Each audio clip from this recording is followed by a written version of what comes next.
get you, Doc. So anyway, but yeah, that's keeping up with the Bidens, y'all, and we'll see how this.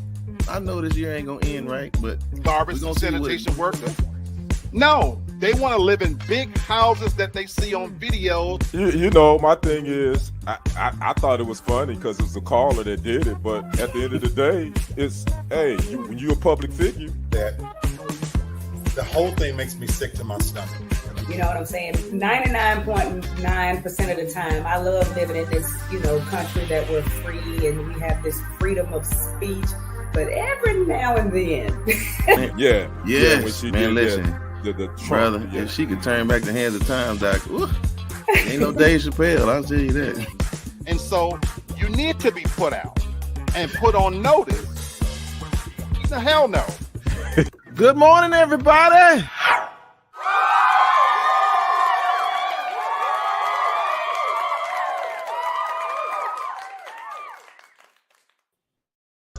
Good morning, y'all. Happy Monday. Thank you, Freddie. Thank you so much. It's good to see you every Monday. She's always such a joy, isn't she? You would think she never had a bad day in her life.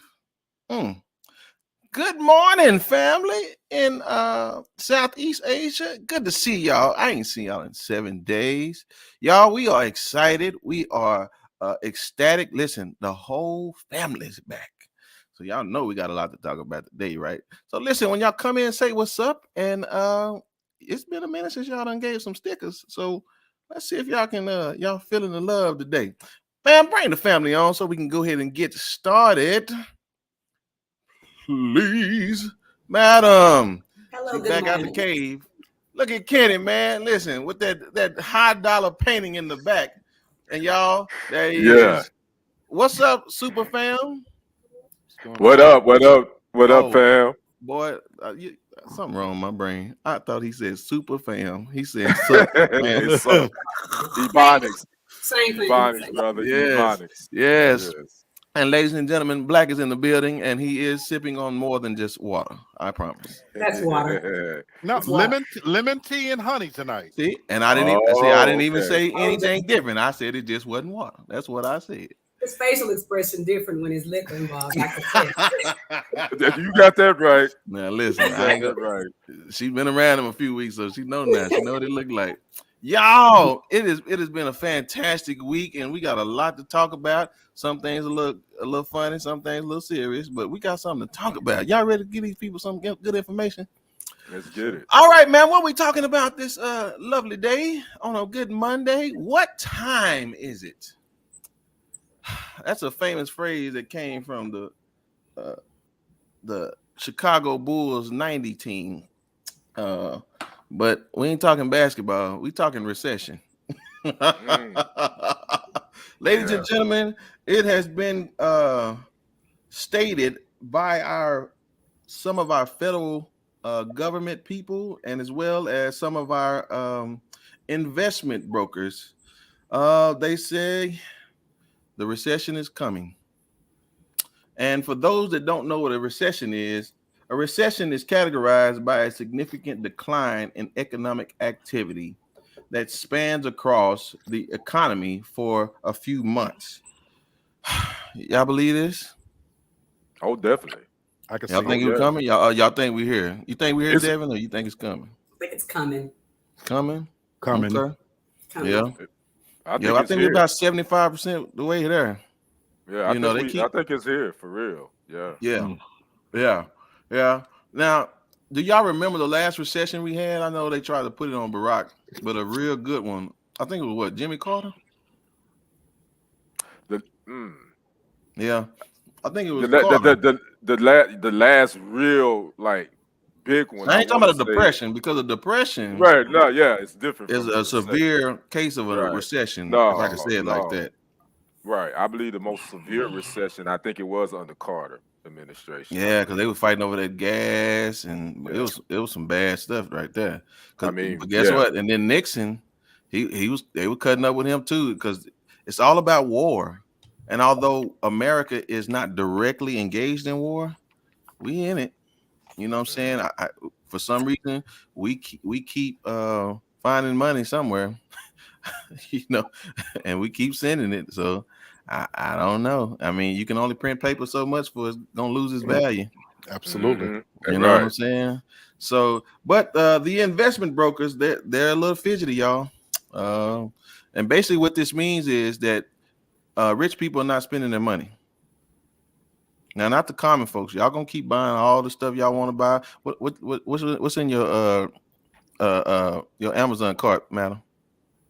Okay, see, we ain't gonna stop spending money. See, so it ain't us, right? And the problem is, here's something, and Black, you spank my hand if I'm wrong. It's like this, where our white counterparts will be in debt for $500,000. Well, what they would do is just go to the bank and just take out another loan and give themselves another $1.2 million, and they'll just keep spending money until they make money. But right now, the bank don't even want to give the white folks money. So they don't want to spend the money, and it's causing a problem because now your 401k, which is mostly tied to the S&P in the stock market, and that's it's taking a hit. So you know it's doing it. Anybody want to shed any more light on this whole recession on its way here? Because it's coming. Well, I just want to add one last thing. What's driving it is two things, three actually. We've been waiting on the bubble to burst with the education, you know, and Biden ran under, you know, his administration that he was going to do something about, you know, student loan debt, and here we are continuing to balloon. Also, the housing market. We're seeing, you know, an adverse effect in the housing market like we've never seen before. Right here in Atlanta, we're literally considered unaffordable now. Atlanta's labeled unaffordable, yep, it is, and bro. for that reason is why I might have to move to Dallas. And finally, you know, I'm dead serious. It's unaffordable to be able to live here. You know, and so that's the reason why. You know, and finally. What about the close to 5 million people who have walked away from their jobs? Yes, sir.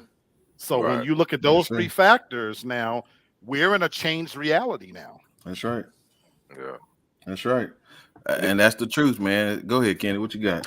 Lamar made Real Estate Insider made a good point that the crypto is even taking a big hit. I was just reading some stuff earlier today, man, where it's just like it's all jacked up. Wall Street is just in shambles. So, you know, like you guys said, we 70. I think we more like 85% there. I would say 90% there, because I mean, it's a lot of us already been feeling a pinch. You know, even before we got to this point. So yeah, we got one foot on the banana peel, the other foot is in the grave, you know. That's so it's pretty getting ready to look pretty bleak here the last 6 months of the year. Yep.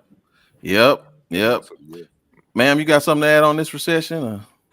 I've been hearing about it, and you know, and I've been doing some little behind the scene kind of job searching, and as a result of that, I've been trying to only seek jobs that are like reputable, long-standing companies, out of that fear of that job industry shutting down or laying off and things like that. So it's been on my brain for sure. Yeah. Y'all, well, I just want y'all to be prepared. I want us to see, the problem with us is we get into a bad habit and we don't know how to shut it off. And so y'all stop looking at those nice things that you want, because listen, in Texas, somebody just wasted 30,000 pounds of eggs. What? Yeah, what? Man. There was a wreck on in Dallas over there next downtown. They a whole truck flipped over and 30,000 pounds of eggs were lost on the freeway. Wow. That's crazy. Eggs is going up just a little bit higher here next week. well, they were already high. Right. Like, wow. I'm just saying. So, little Chicky and little Boo Boo and little Rooster. I don't know. Everybody's little now, so you know what I'm saying. So why did the chicken cross the road? It's gonna have a whole new meaning now, right? Yeah, to get a new life. Because he ain't here no more. So yeah, I just want y'all to be careful out there, man, because I know we still can afford a lot of things and we just ain't felt it, y'all. But it's like carbon monoxide. You can't see it, you can't smell it, but it's coming. So, like we said, y'all be careful with y'all money. All right, well, that's the recession time. So y'all keep a lookout. Like JJ and Winona and all of them said, keeping your head above water, making okay. Anyway, Yeah. let's find some good times because some things that's coming. And these temporary layoffs ain't temporary either. That's right. Gotta change the lyrics to that song, Jack. Yeah. Okay. You made me take a rabbit hole. I ain't gonna stop messing around. But listen, all right, what we got next, man? That's good stuff. Now listen, y'all.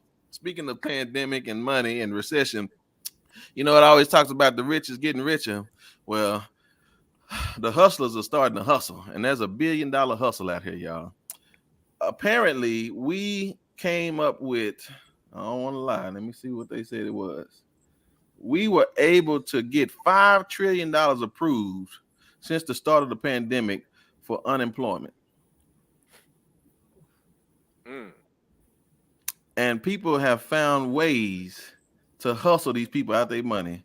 Yes, and at least 163 billion in unemployment related overpayments, a projection that includes wrongly paid sums as well as significant benefits obtained by malicious actors. It's the American way. That's right. Ain't it? We praise the Wolf of Wall Street. We praise old boy that was all these investors that just go in here and just rip people off. What Bernie Madoff, all these people. I mean, it's almost like we're a helpless country, but it's just these people ain't seen half of this money. Well, the PPL loans or the PPP loans is definitely part of this hustle too. People were applying for those loans and didn't have legitimate businesses, and they shelling out money, like it's growing on trees. So I'm not surprised at all by the unemployment hustle. And I can speak from my experience trying to get unemployment. It's like trying to find a needle in a haystack when it was the pandemic. I mean, it was just, man, it was a pure D mess, man. The whole system was jacked up. So it was easy for people to come in there and prey on people and steal people's identity and get money. Yep. I really hate to say this. I know somebody that tried to pull a hustle. They still out, but I won't say for the record, if you get caught, I'm not taking care of your kids. Okay. I just want them to know that. I'm not taking care of your kids. So you just better we understand it. So apparently, and I want to speak to the rest of you. So far, the United States has recaptured just over 4 billion of the 5 trillion. You say Vivica Fox got 2 PP loans. Man, that's crazy. Wow. That's crazy. I said, according to the state workforce data furnished by the Labor Department in this March, that amounts to roughly 2.4% of the wrongful payments if the government's best estimate is accurate, raising the specter that Washington may never get most of the money back. Correct. Yeah. Correct. When you're talking numbers that big and you look at the ineffectiveness of the government, especially when it changed hands, and you got all that confusion in there, I'll put my whole family on blast. A lot of them got them loans. I'm just keeping it funky. I was too scared to do it,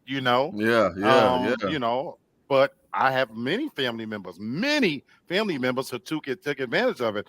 We're talking $10,000, $20,000, $30,000 going to nieces that have never worked. But the way the system is set up, you had an incoming government coming in to try to get its grips on the pandemic and to overturn what the outgoing government, which I preach about all the time, is the fundamental problem with government, is that the other guy comes in and he just changes shit just because they don't have time to go back and look at that. You think about even when they was handing out the IRS checks for us, how they were coming, they had that screwed up. Right. So they can't keep up with that type of number that's out there. And like any big government waste, in the end, they're going to have to chalk it up to a law. They're going to have to charge it to the game. That's it. That's That's it. it. And Devin, I'm gonna give you this. The reality is that people that's been doing it that don't look like us, they don't have that fear, and all they're trying to do is scare you to not do it because they really don't have, like Black said, the resources. Because those folks that's coming to work working 40 hours, they not finna skim through all that paperwork to try to figure that out. I mean, so here's my question to you: do you think that because so many people took that money and the way they did it, some people actually took an annual salary on a one-time payment? That's exacerbating the whole unemployment. Why people left? Because they got all this money. They don't care. They're talking about right now. No, because a lot of the people that I know of who got that big lump sum of money with the PPP. How we all know somebody and none of us did it? No, I'm just saying. I saw a few of them in Puerto Rico. A lot of them had cars. They were buying bags. I don't think a lot of people were as responsible as someone like I would have been if I had got on that hustle. But my problem is I'm too paranoid that I'll be the first one to get caught, so I don't get into it. Right. Here, fear factor. We got you if you got over 25 or 30. So I should have got in on it. But I'm just paranoid about stuff like that. But a lot of them, they didn't save their money. I didn't see nothing out of it because they got the PPP loans and still ask you to order them a pizza because the kids hungry. Yes, ma'am. Yes, ma'am. It's a shame, ain't it? It's a shame. Y'all, that's all right. Y'all listen. Listen. There's one thing America know how to do is that's overcorrect, and they gonna make sure they retaliate for all that money they came up missing. It's gonna come see us one day. I'm just yes, very much so. Just wait till the right people take over. But all right, y'all just know if half y'all didn't get y'all unemployment, just know somebody next door getting it. and that's really true. you telling the truth right there. And they still going to work. Yeah, you telling the truth for real. Yeah. So all right, everybody want to be entrepreneurs, and anyway, yeah. Good luck with that, y'all. So well, that is that's the hustle. All right, man. What we got next? Oh yeah. So listen. All right. I know he's retarded. I got it. That's what y'all gonna tell us. And again, Payton Grendon, is that his last name? The kid who shot up. Yeah, Grendon. Okay. The kid who shot up the grocery store in Buffalo, New Jersey. Yeah, it was in New Jersey. New York. Buffalo, New York. Okay, yep. Yeah, okay. Well, some people said Jersey, so I know Buffalo's in New York, so it was in New York. Right? It's in New York. Yep. So apparently, this young man, he was 18 years old, and he literally listen. It really annoys me when everybody tells us what they should have been doing and what they could have been doing, and they always find a way to do it to other people. You know what I'm saying? The reality is this young man is being exposed to a thought process, y'all, and I want y'all to we're gonna work through this moment. There's a thought process and a theory that's going around in this QAnon, this whole 4-chain, 5-chain, 8-chain type of this whole world of just a whole bunch of Caucasian people, and they're getting themselves amped up because ain't nobody amping them up, but they're amping themselves up with this thought process of replacement theory. And so this kid is being exposed to this replacement theory, which is one of the reasons why he wanted to go kill some black people in a store. Now, I'm going to give my position, but I'm going to let y'all start because I'm going to say some ignorant stuff here in a minute because this is bothering me right now. But what in the world does a kid who is 18 years old have on his plate, on his mind that much that he just want to kill black people? I don't get. I know hate racism. I know he's going to be considered immoral. He's going to be in a halfway house because nobody has sense like that and want to. Right? Yeah, I know y'all gonna take him, but we got to understand something, y'all. This thing is becoming so normalized. We just waiting for the next one. I mean, Kenny, where man, the dude had a whole manifesto. The dude lined out exactly what he was doing to the point of when he went to McDonald's, which way he was going to turn. I mean, come on, y'all. Yeah, he had it written out. He even made sure that his live video feed was working to Twitch when he went to execute black people at this predominantly black neighborhood, which That's is right. in Buffalo. I wish I had the answer to that question, brother Brent, about Yeah. what does an 18-year-old have on their mind. I don't know. All I can say is hate. Yeah. It's coming from his environment.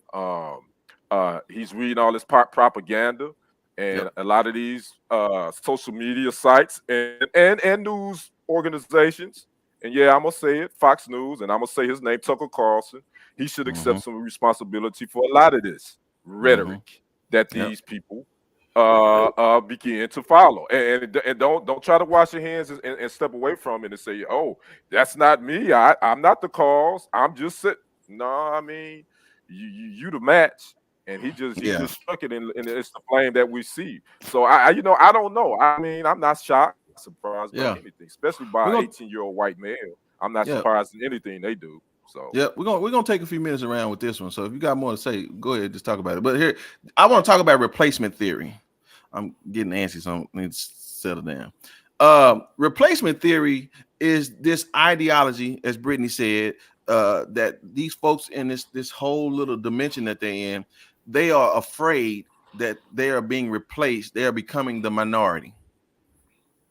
Now, Black, the last time I checked, okay, if you are becoming the minority, you think the best the best thing to do is to shoot the other people, the minorities? I have my own conspiracy theory. I think that's half the reason why they want to stop abortion, because they want to put more white folks on this planet.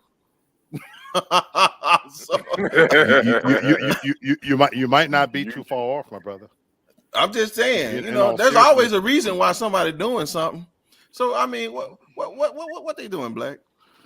So let me say this. As a 54-year-old man, I've lived long enough. I'm in that odd age group where I've seen enough and seen some things, having been a child of the 70s. My family comes from the deep South and things of that nature. And without going to a long soliloquy, this has been a festering boil in American society for the last 40 years. I've been saying this for a long time. We talk about racial injustice and segregation and the civil rights movement as if it's some long past thing. Yeah, like the Garden of Eden or something. that this happened way long time ago. Our current leader, he remembers a time when we could not look him in the face. We forget that. Mm-hmm. He comes from that generation where he could climb on my fat freaking back and click his heels and tell me, go, nigga. Now, he has had to make some adjustments in his time. And I've been saying this for a long time. Until that generation dies completely out and power is taken away from them, we've been putting a Band-Aid on a festering herpes boil for a long time. Yeah, I wanted that image to burn in your brain. It did. And so in many households across the United States, we act as if we've kind of overcome because of Obama. Buffalo, New York, Google the population in Buffalo, New York. It ain't that many blacks there, first of all. I was going to move to Buffalo, New York. And the reason I chose not to is it wasn't going to be enough of us there. And so what would make a young man feel like he's going to be replaced? Because that rhetoric has been beaten into him over the last 10 years, that when you look at, the population growth, Hispanics are the fastest growing population. African Americans actually are sitting pat. We still hover around 13, 14%. And of that number, 7% of them that are male, we're locked the freak up. We're locked up. Yeah. And so to say you fear us, but when that's pounded into you by the pundits that you see on Fox TV and the leaders of the free world, and even when we get Smiling Joe in office, who now it's May 16th and you haven't done anything and fulfilled any promises towards the very base that elected you, is it no wonder that these people are emboldened to go out and do those things. And so sadly, I'm not surprised, and you said it right. I'm waiting on the next one to come. And that's the saddest part. Yeah, I'm gonna say this, sister, and I want you to speak on this. If y'all don't know, let me tell y'all a secret. Democrats are racist too. Oh, of course. Yeah. I'm sorry. It ain't just the Republicans. The Democrats are racist too, right? Yeah. And maybe some of your neighbors are racist. And again, I don't race bait. I mean, I'm telling you, I don't do that. Like, I can speak to white people and I don't have a problem. And if I even think that you got a problem with me, I don't have a problem with you. I feel sorry for you. So I don't have that problem. But I just want y'all to know that listen, it doesn't, if they can send $40 billion to Ukraine, they can figure out how to fix this. It's not that hard. You can call my 7-year-old son. He probably tell you how to fix it. So I'm just saying. So I don't want y'all to get it twisted. Why they acting like they can't tie their shoes and chew bubblegum at the same time. You know, you the fool if you think that. Go on, sister. And then I got to give my speech at the end of this. So. Okay. Well, I like to make a few points related to this. First of all, I definitely think dude is like short bus, because we all know somebody or knew somebody that the right person, the popular person, or the person that gets the most attention can put a battery in the ignored person's back, and and put all of this rhetoric and ideas and things in him, because they too pumped to do it themselves. So they send a little slow kid out there to do this act. So I definitely think that there's something mentally wrong with any person who can do that to any human being. And I do think it's a product of his environment and whatever site he's on. And somebody just saw a dummy and just took advantage of him and talked him into it, because he probably wasn't smart enough to realize the consequences. Second of all, I think that this keeps happening to Black people, because these type of people think when you do this to a Black community, you get the most reaction, but the least consequence. You said something else, sister. So, you do something like this, it's going to be all over the news, and it's going to linger for the longest amount of time. Because I don't know if y'all remember when there was a little situation with the Asian person at the massage parlor got killed. Right here in Atlanta. We heard about it maybe a weekend or two, and then it went away. When something happens with our community, it lingers and lingers and lingers. So like I say, the most reaction, and they feel like it has the least consequence because it's a Black person. Most people don't care. You know what I'm saying? When it comes to us, but we care, so they know we gonna make it known that we care.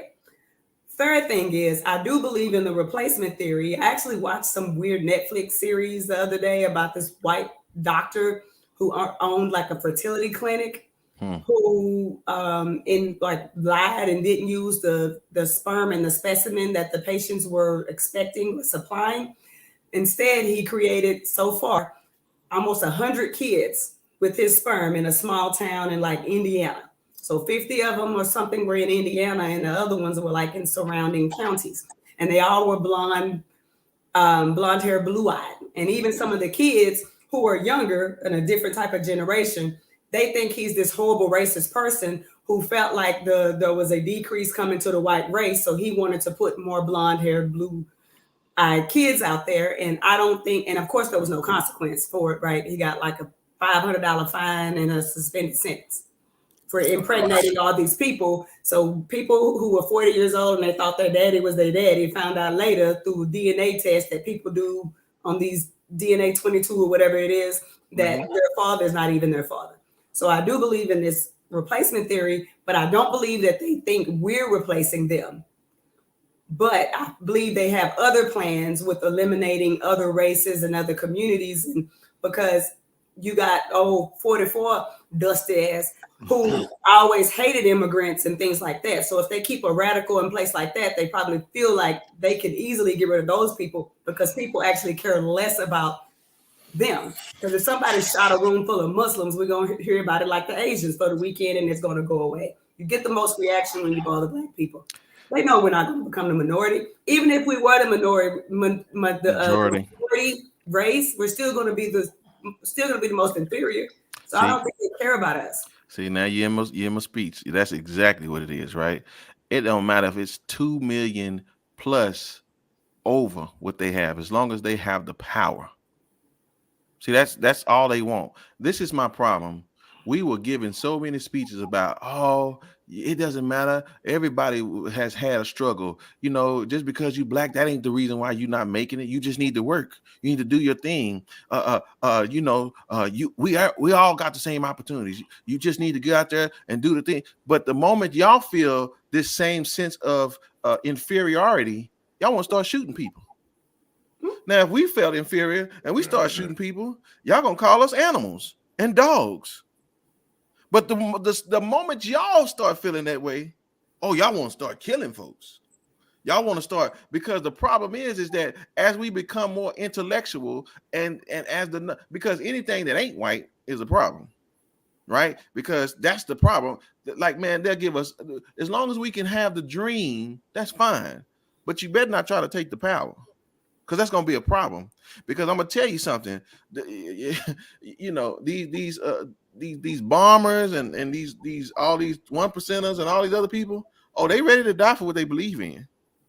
But they just waiting on that moment. But y'all wanted to feed it to us like, hey, it doesn't matter that you the minority and that you came over. Listen, you just pull up your bootstraps and keep it moving. But that's not what you're telling yourself. Because if you become the minority, well, then you give yourself that same speech you was giving everybody else.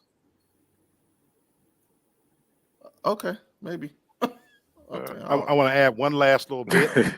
You know, Sister Devin, you talked about the incident with the Asian Americans that had the massage parlor. Happened right here in Atlanta. What was curious about that is within a 3-week period, the government, both sides, Senate, Congress, was able to pass anti-Asian laws immediately.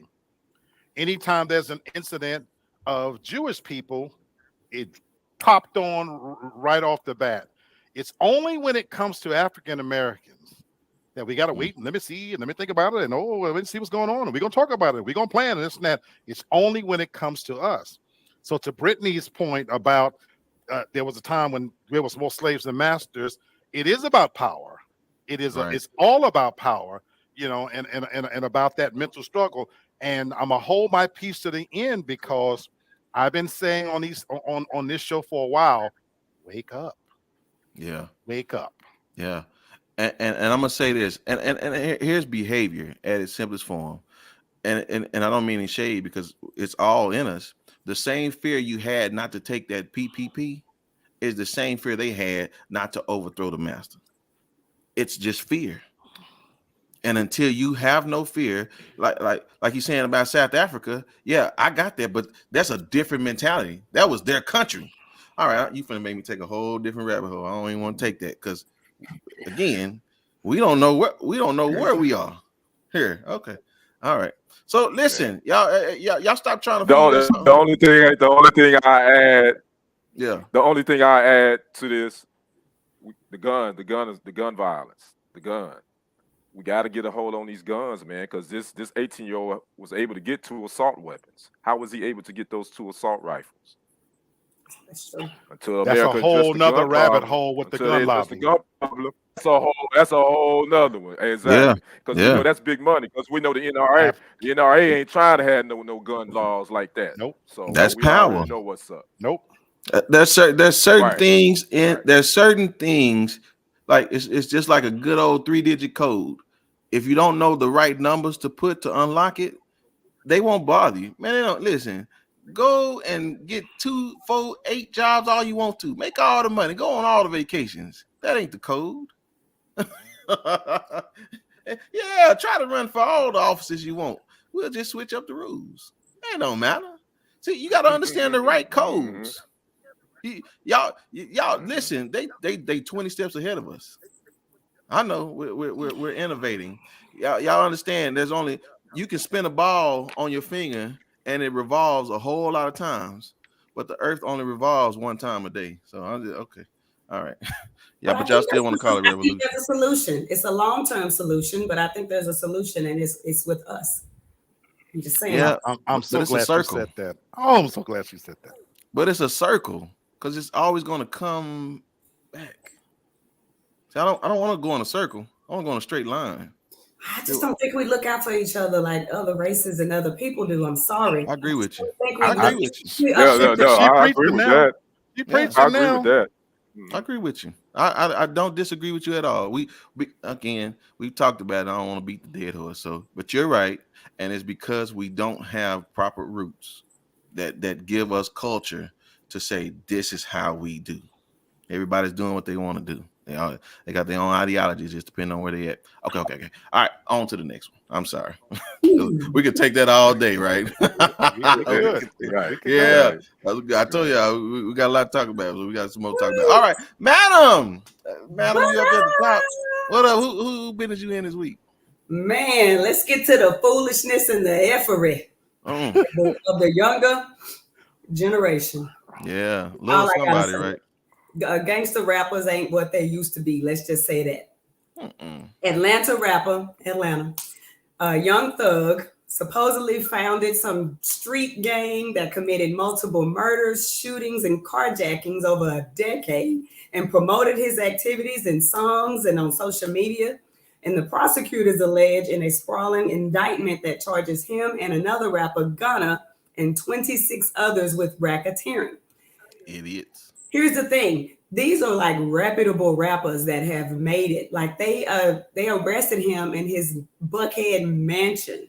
You know what I'm saying? So my question to y'all is, because we discussed a long time ago that Jay-Z was trying to pass a bill that the court system couldn't use like rap lyrics and things like that against rappers, because that's a lot of what got them caught, because they rapping about the truth, but think nobody should be able to come for them. Why do y'all think it's so hard for this younger generation of rappers when they make it to leave all that behind and stop dwelling in the gang activity and the drug activity and the things like that? Why is that so hard? You itching, Brenton. Why is that so hard? I am. Again, it's not understanding you. Like their identity is tied up in that clout. And if here it is, people don't understand, you have the mob has power. And they don't care if you listen, you can have millions of dollars. Just ask Winona Judd. Well, no, you can't because she gone, right? Because she had a problem. So it doesn't matter if they in a mansion. Guess what? They want the attention. And the only attention they gonna get it from is the people that's down there in them streets they rapping about. And if they don't have they approval, well, it don't matter how much money you got, because ain't nobody gonna come holler at you, and then they may even shoot you themselves. So the problem is it's almost like a catch-22. When you live by that sword, you'll end up dying by that sword. So all this stuff you rapping about that got you that money, man. Yeah, you may have to go circle back to that junk. And then what you gonna do? Oh, I was just playing, and then that there you go, 6 feet under. So it's the game you play that you're gonna get played by it. Like, don't play in the streets, man, if you don't know how to play the game. And they playing in them streets. The streets ain't playing. You're right. But Black, do you think they should be able to use social media and lyrics and videos against them in court for these crimes? So the answer to that is no. They really shouldn't. But here's the thing: free R. Kelly. There's a reason why I'm saying that. There's a reason why I bring that up for a reason. I bring that up for a reason. That always find its way into our show. Yo, free R. but Kelly. this is germane to the conversation. R. R. Kelly, his rights were whether you like this man or not, and we could debate whether he was guilty or innocent. I personally believe he slept with underage girls. I've never questioned that. But he's in jail right now because they use social media to build a case and yank his freedom while they built the case, and he's sitting in jail convicted right now under the RICO statute. Yep. Under the RICO statute. Racketeering. So contrary to what people believe, he's not sitting in locked up right now because he screwed underage girls.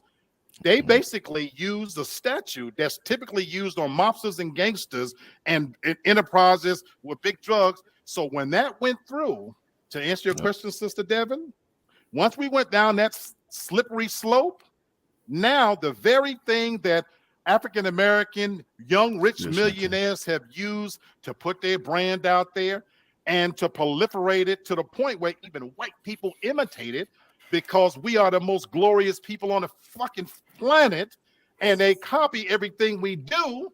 But now that they caught on to the game, now they want to yank it away from us. And in a way to do that, they're going to turn statutes that are normally reserved for other types of crimes to convict us of the very things that they taken advantage of.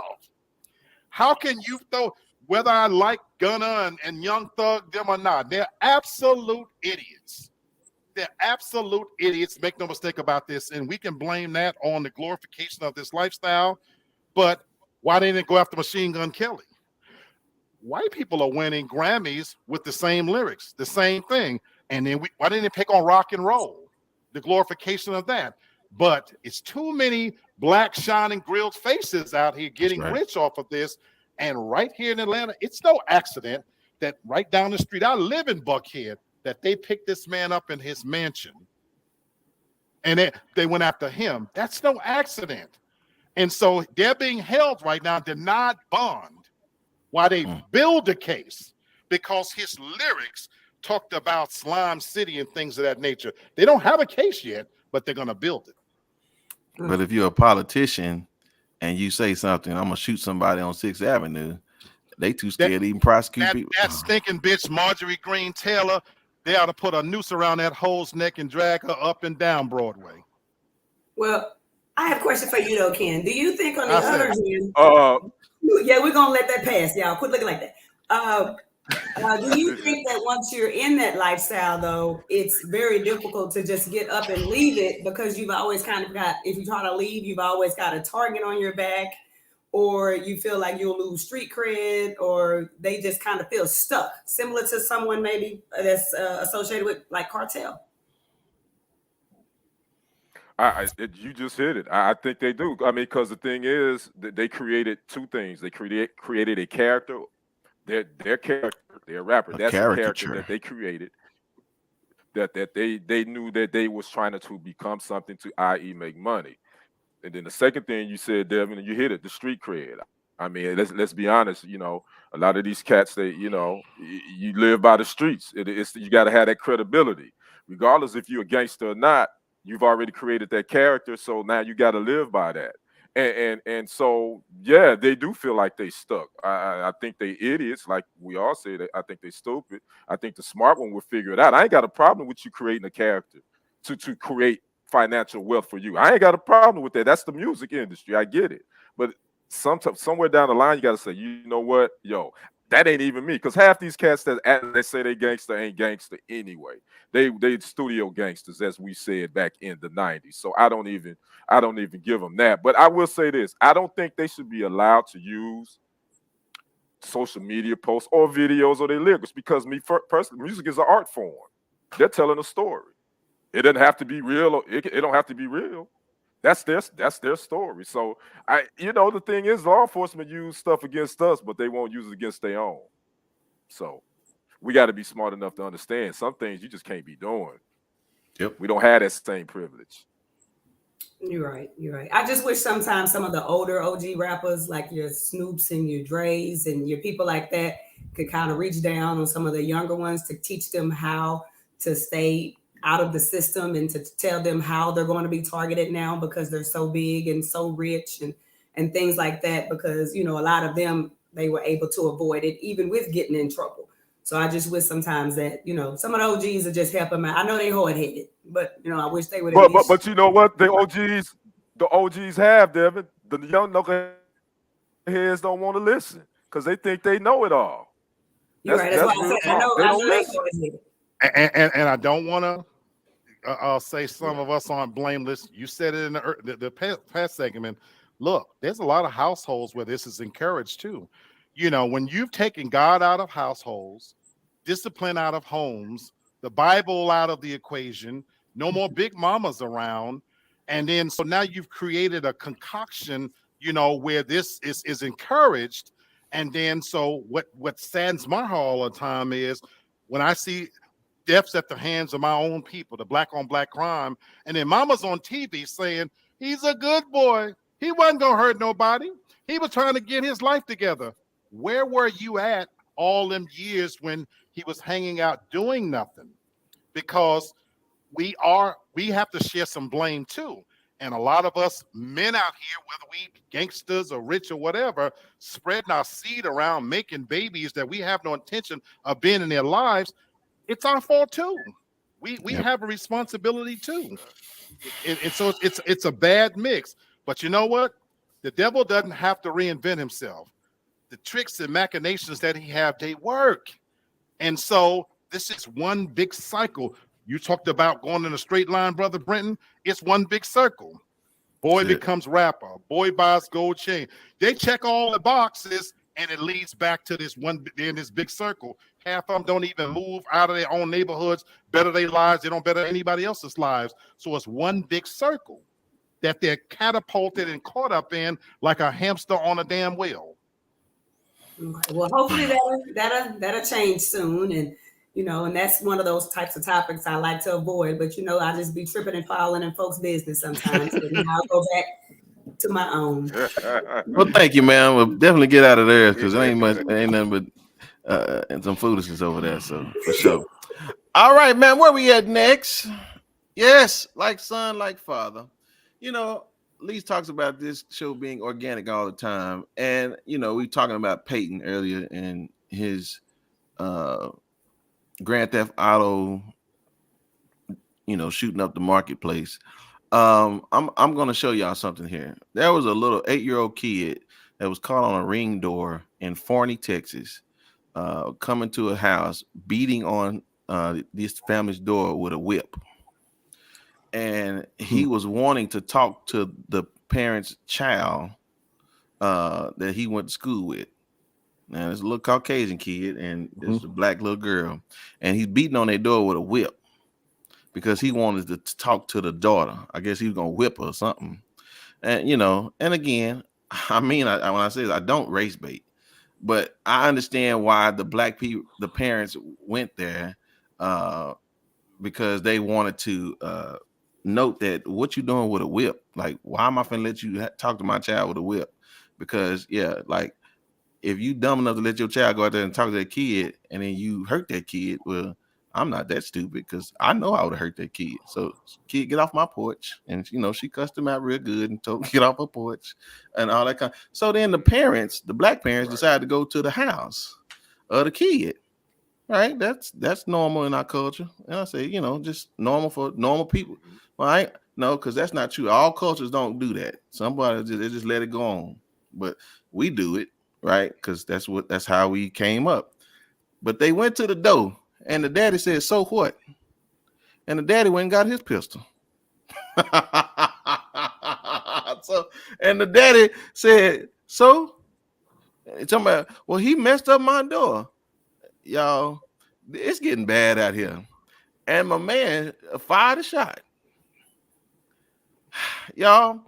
These behaviors are not just coming around just because somebody had bright ideas, or no, these are being taught at an early age, y'all.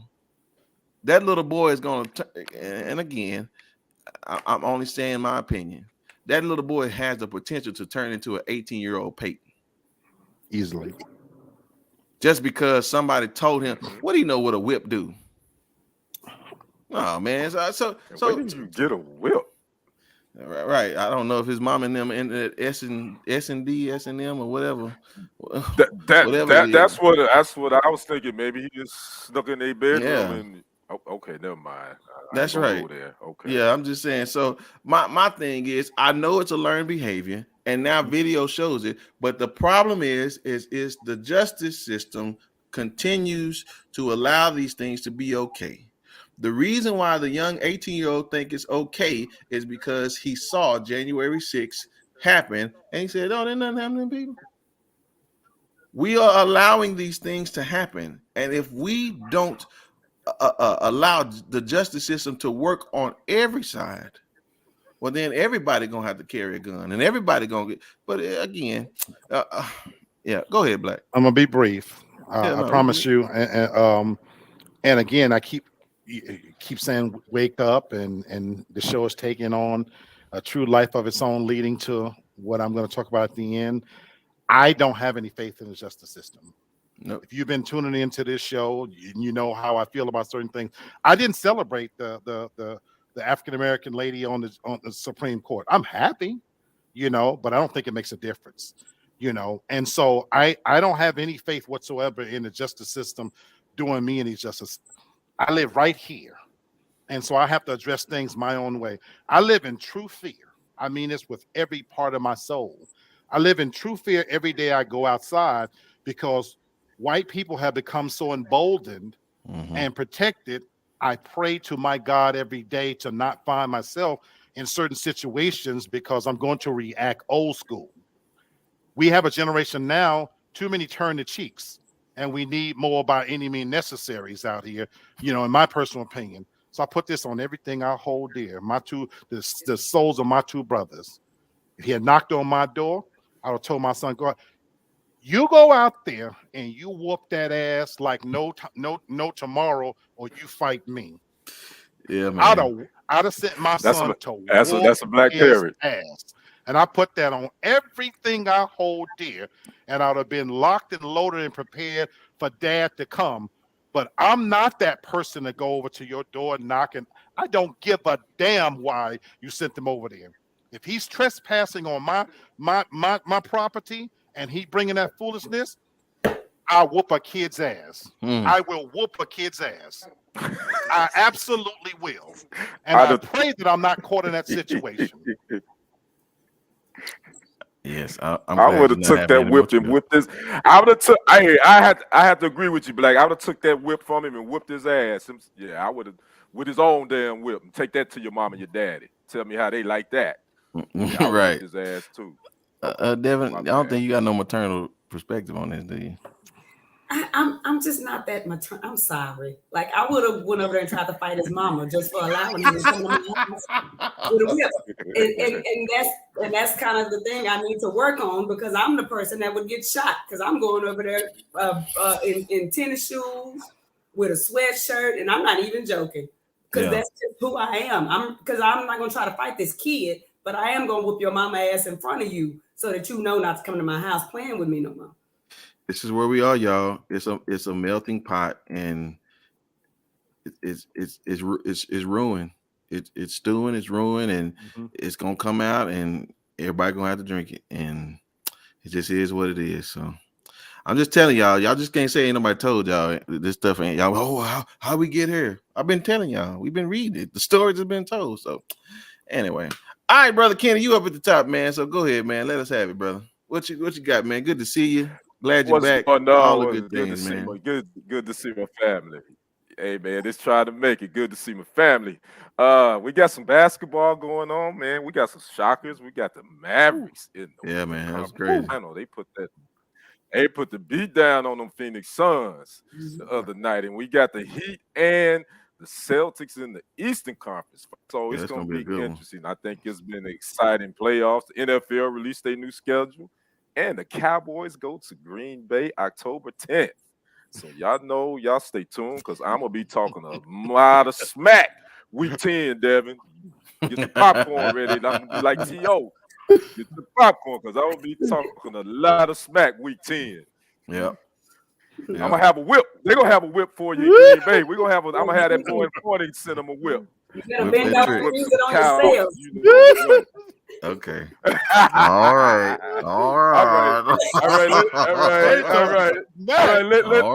Yeah. Let's get serious real quick. We got to talk about the Hall of Famer Cynthia Cooper Dyke. If y'all familiar, she played for the Comets when the Houston Comets won 4 championships in a row. Yeah, she's a Hall of Famer, and she's come under some scrutiny. She's been accused of allegedly abusing former players at different schools that she was coaching at, using by abusive behavior, using demeaning sexual language. This is according to some of her former players. Yeah. She last coached at TSU. She actually just retired in March. Well, the announcement was made the day after she retired.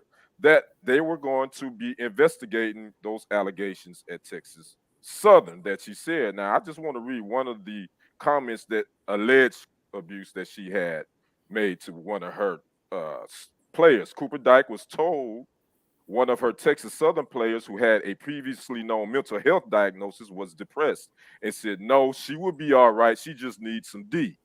That's all. She called the same player a sorry ASS virgin. Now, my question to my family is, we normally see male coaches get rings for abuse and all that to their players. Normally, it's top headlines. I don't know if any of you all even heard about this story. Do you think there's a double standard between the way women's coaches and men's coaches are handled when it comes to these type of allegations? I want to start off with the lady of the crew, Ms. Devin. What's your thoughts? I definitely think there's a double standard because I think it's less threatening.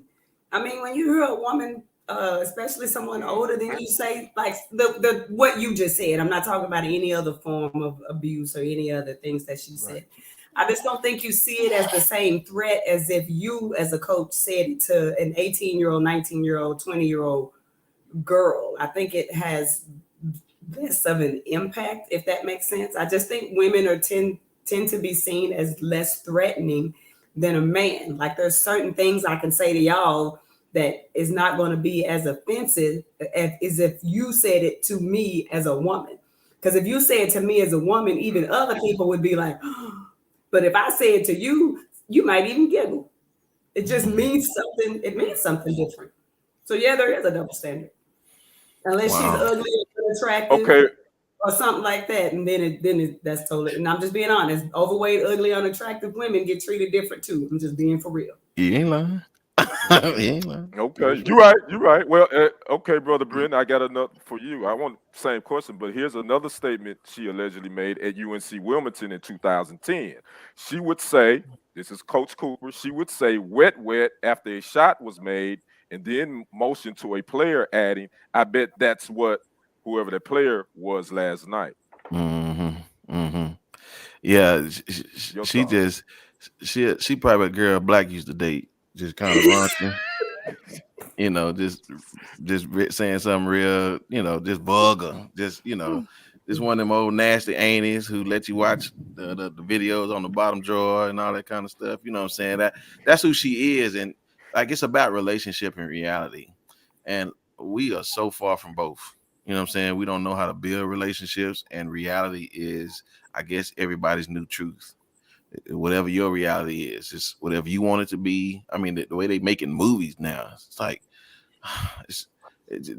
they just want everybody can believe whatever they want to believe and just stay out of my space. And that's just how we are. And so because she we are in the culture that we're in today, everybody can take an offense to whatever anybody's saying, especially if you don't have a relationship with them. And I think, that's where we are with this with her.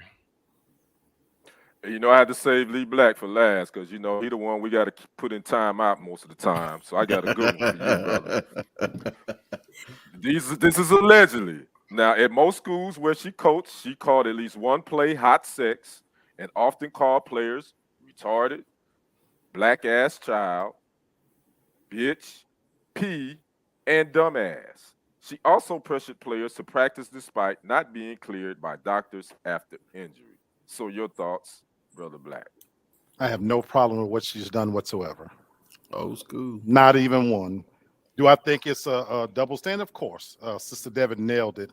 But I look at her age. I look at the generation she come from. And he's absolutely right. She's a carpet muncher. And so that's the language that she used. And so with that said, she's old school. And then this is sports. And the part I hate about this, I'm going to be consistent, is the Me Too aspect of it. You're talking about incidences from, did you say 2010? You say 2010? Yeah, one of them was from 2010. So some wussy carpet munching hoe speaking up now in 2022? Because she talked about your musty crap tank. You probably wasn't playing well. You earned it in sports. That's the way it I miss those good old days when you talk to them that way. Your pussy probably was stinking, and you probably was playing bad, and you probably did need some D. So my God, get over it, man up. I hate where we've become a society where everything is a freaking issue. Grow some ball, put some hair on. My God, it's sports. Shut up and play. In this case. Woo. Oh Okay. Well, hey, guess I'll take off next week again, guys, because I think I did call. We might not have a show next week. But that's been my sports segment. Back to you, brother Brittany Black. Oh no, sir. We good. I'm a boomerang that thing right on Lee Black and his segment. Ladies and gentlemen, introducing Lee Black to his encore. Look, I don't plan this. I never look at the topics. But what's beautiful about this show is so many things we've covered today. And I wanted to call this segment The White House on Black Backs for a reason. We are facing a midterm election that's coming up. And if you've been watching this show, you see that we got lots of issues, folks. And we're not even talking about the big political stuff, but we got that going on too. From the beginning of the show, we're talking about a recession. We're talking about, joblessness, home. All of these things are real. And then the internal problems that's facing us. Van Jones, I think we all know who he is, commentator on CNN. He made a simple comment that the day-to-day reality for Black folks hasn't improved under Joe Biden's administration. Now, the White House came out with an official statement, and they touted their record. They said again, they said that they closed the vax equity gap. COVID deaths are down 90%. They have record job creation. The unemployment rate is down to 3.6%. Record small business creation, including record starts by Blacks and Hispanic founders. And he says that he has the most diverse cabinet in history and touting the first Black woman on SCOTUS, the Supreme Court. He's taking credit for shit that has nothing to do with him. In fact, I said it earlier, he would not be sitting in that seat if it wasn't for the Black vote and the Black woman vote in particular. So COVID was destined. While you touting your record, we've already passed 1 million people that died from COVID. You know why the unemployment rate is down? Black people and Hispanics and minorities decided I'm not going back to that job. I'm going to make my own way. These things are self-correcting on their own. You haven't done anything, sir. But you know what? You think you can continue to ride on the backs of Black people and minorities and ride this wave all the way to your legacy? I've been saying this to my people for the longest time. It's time for us to wake up. We cannot depend on the justice system.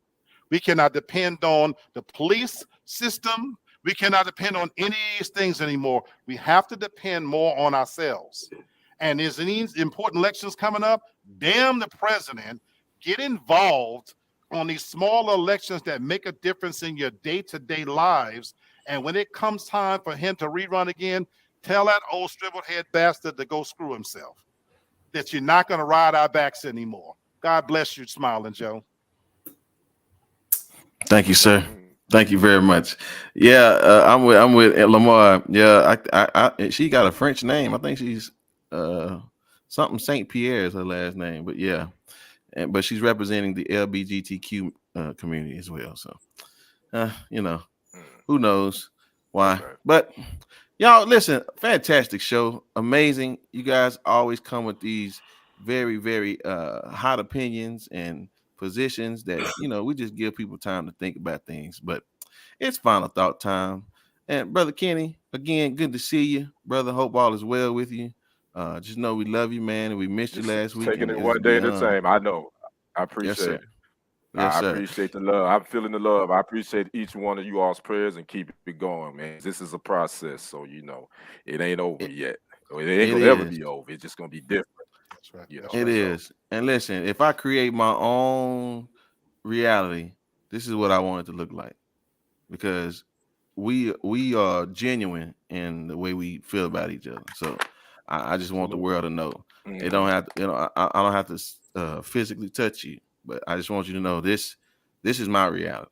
Like, these are people I'm gonna talk to, these people I'm gonna rock with. If don't nobody else want to talk to me, I don't care. don't even matter. So, Right. all right, Right. Brother Kenny, what's your final thoughts? Right. I'm sorry, I know I'd be rambling. Man, I just have to speak on this recession. And, I was in Walmart, I want to go grab some oranges. And I don't know if y'all know, oranges is like $7 for a bag. And I'm like, oh my goodness, the recession is upon us. Yes, sir. So we have to do our due diligence, man, to figure out financially how to have other sources of income. Because guess what? This thing ain't going away no time soon. It's upon us. We got gas at $4 a gallon. Jobs aren't there like you think they are. That's So right. my thing is, let's come together, man. Let's work together. Let's build something together. If we can do that, I think, all this other stuff that happens like this, it ain't gonna even, we wouldn't even worry about it. Be good. So let's just come together as Black folks and try to make our own. That's my final thought. Yes, sir. And listen, I'll say it once and I'll say it again. A budget is a second job. So if you don't want to go work, get on a budget and let work there for 8 hours a day and see how that do for you. All right, Black, what you got? Exactly. I'm going to echo some of the words of Brother Kenny. I advocate that we work together. And despite some of my rhetoric, I'm an equal opportunity offender, in case you don't know, but it's all coming from a place of love. Because at my core, I want people to win. In case you don't notice about me, I do say some offensive things, and the reason because I believe in treating everybody equal. Personally, I don't give a damn what you do behind closed doors. If you're not hurting children, animals, or old people, you have the right to be as screwed up as the rest of us. But in that screwed up part, I want us all to be moving in the same direction. So guess what? I'm in the trenches with you as well. I want to see everybody win. The people at the top don't give a damn about us. All of the things really fall on the average Joe Q citizen, no matter what we call ourselves. And so we've all got to wake up and walk in the same direction, because it really is them against us. And there's a lot of them. So Facts. I know them can be what they trans them. I could be Madam, you back in your old spot again. I know. All good. Yeah. Talk to us. Give me your final thoughts. I just wish we could try to change the narrative of the way we do things in business and making it in life. I just feel like a lot of other cultures and things like that always kind of look out for each other, because even in my industry, there's this proverbial glass ceiling that I can't seem to penetrate because I don't look right. We'll just leave it at that. But I don't know why when we make it, we can't reach down and pick up somebody else that look like us, and let's change the narrative and make it more popular and more attainable to be there than glorifying the stuff that we see on social media and instead of glorifying people wanting to be YouTubers and reality stars. And let's start like just bringing folks with us. I feel like a lot of us, we get up to the top and then we don't want people looking at us a certain way, so we turn our backs on others. And I just don't think that's the way to go. Absolutely. Good stuff, man. Absolutely. Good stuff. Good stuff. Facts. Well, listen, ladies and gentlemen, again, it's been a pleasure working with you all. We talked about recession. We've talked about stealing money. We talked about kids being bullied. We talked about retarded people shooting people. We talked about quite a bit. But one thing we did not talk about today was love. We didn't talk about love today. And I just want to know, y'all, what does love look like in a recession? What does love look like in a recession? Ham and cheese on a mattress on the floor. Yeah. I hope that's I hope you're speaking literally and not in an innuendo. I hope that's literal. Okay, I won't repeat it, but yes, okay, that's right, man. What does love look like in a recession? Carpooling. Okay, I love it. Kenny, you always normally hit the nail on the head. And see, what does love look like in a recession? A gallon of Kool-Aid and the bologna sandwiches. Okay, all right, well, that's fine. Well, do you know? Well, I want to introduce a romantic relationship in a recession. This is what it would look like.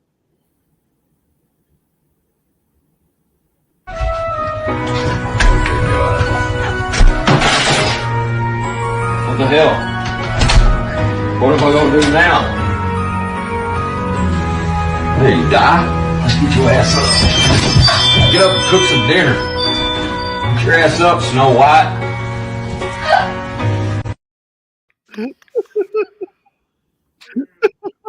Hey, ruthless. Yeah, that was a call for. That was just wrong. He was trying to be romantic. That was just Oh wrong. man, I thought you was gonna listen. show some crackhead love, but that's okay. No, honey. That was a call Listen, for. if that ain't nothing else, that was Payton uncle or somebody. That little white boy granddaddy beat on that door. Right. So You probably right about that. yeah, if you must know, a romantic relationship in the pandemic, what it looked like, well, it don't work. So hopefully you had somebody before it got here, because trying to make it work now, ain't nobody happy. Everybody want to kill everybody, and listen, they just want to be left alone, right? So it just ain't gonna work. So y'all work it out the best way you can. But that's Kenny, that's Black, and that's Devin, and we'll see y'all on Monday. Peace out. Peace out.